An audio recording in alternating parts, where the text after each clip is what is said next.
इंदिरा कास्ती की जय। शालिग्राम भगवान की जय। अश्विन कृष्ण पक्ष की एकादशी इंदिरा कास्ती कहलाती है। इस दिन शालिग्राम की पूजा व्रत करना चाहिए। पवित्र होकर शालिग्राम का पंचामृत से स्नान कराकर वस्त्र पहनावे, भोग लगावे तथा पूजा आरती करें। पंचामृत वितरण कर ब्राह्मणों को भोजन करा कर दक्षिणा दें। इस दिन शालिग्राम पर तुलसी दल अवश्य चढ़ाना चाहिए। इस दिन इस प्रकार जो इस व्रत को करते हैं वे करोड़ों पितरों का उद्धार कर स्वयं स्वर्ग लोक में जाते हैं। कथा इस प्रकार है कि एक समय राजा इंद्रसेन महिष्मती नगरी में राज्य करते थे। उसके माता पिता दिव्यांग हो चुके थे। अकस्मात एक दिन उन्हें स्वप्न हुआ कि तुम्हारे माता पिता जमलोक में कष्ट भोग रहे हैं। निद्रा भंग होने पर वे चिंतित हुए और कि किस प्रकार इस यातना से पितरों का मुक्त किया जाए।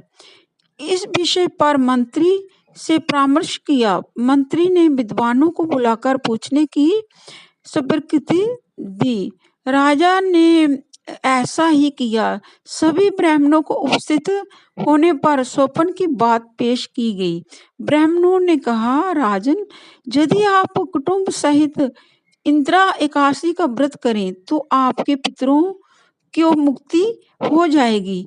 उस दिन आप शालिग्राम की पूजा करिए और तुलसी जी की पूजा करिए और तुलसी चढ़ाकर 11 ब्राह्मणों को भोजन कराकर दक्षिणा दें।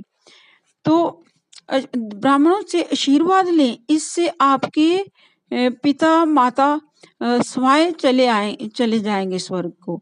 रात्रि को मूर्ति के पास ही शयन करना।